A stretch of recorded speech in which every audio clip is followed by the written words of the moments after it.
La façon la plus rapide et sécuritaire pour retirer notre vieux dosseret de céramique, le gyps, il faut en faire un deuil, le gyps doit partir. Cherchez pas à le sauver parce que vous finirez plus. Donc, le plus important, là, vous prenez une scie vibrante. Ça, c'est une scie pour couper le coulis. Une lame à coulis, vous l'avez déjà vu dans une autre de mes vidéos.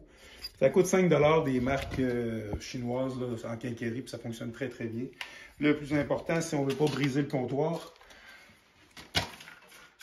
un petit morceau de plastique. Un appui pour ne pas graffiner. Vous comprenez qu'avec de la patience, on va traverser le coulis avec cette lame-ci. Ça, c'est la lame que vous connaissez pour le gyps.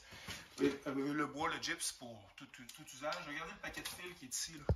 Mais moi, très poliment, j'ai protégé mon armoire. Puis même avec ma scie vibrante,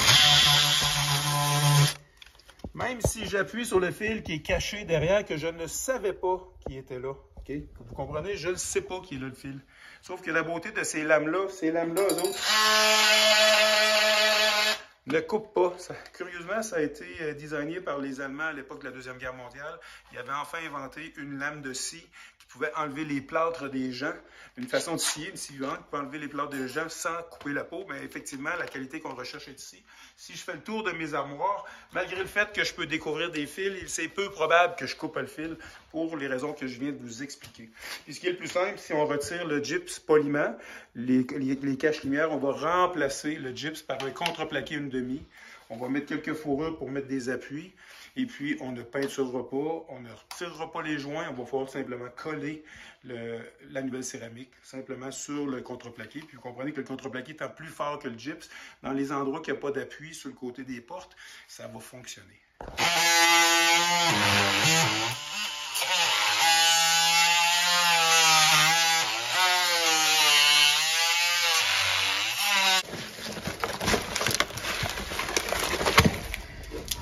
Pas toujours facile de même. Hey. Ça a été facile aussi.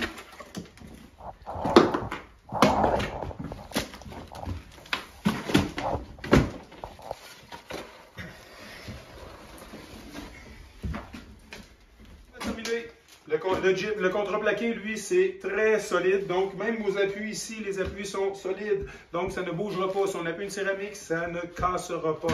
Donc, nous, ça a été plutôt facile, un peu de travail quand même. Mais comme vous pouvez voir, on est prêt à installer la céramique. Ceux qui sont frileux, il se peut que votre carreleur vous demande de mettre de la peinture ou de le primer. Je ne comprends pas pourquoi, parce que si vous regardez sur le plancher ici, l'ancienne céramique a été adhérée directement contre le contreplaqué. Alors, les frileux qui demandent de la peinture, faites-le pour leur faire plaisir, mais logiquement, ça n'a aucun besoin d'être fait.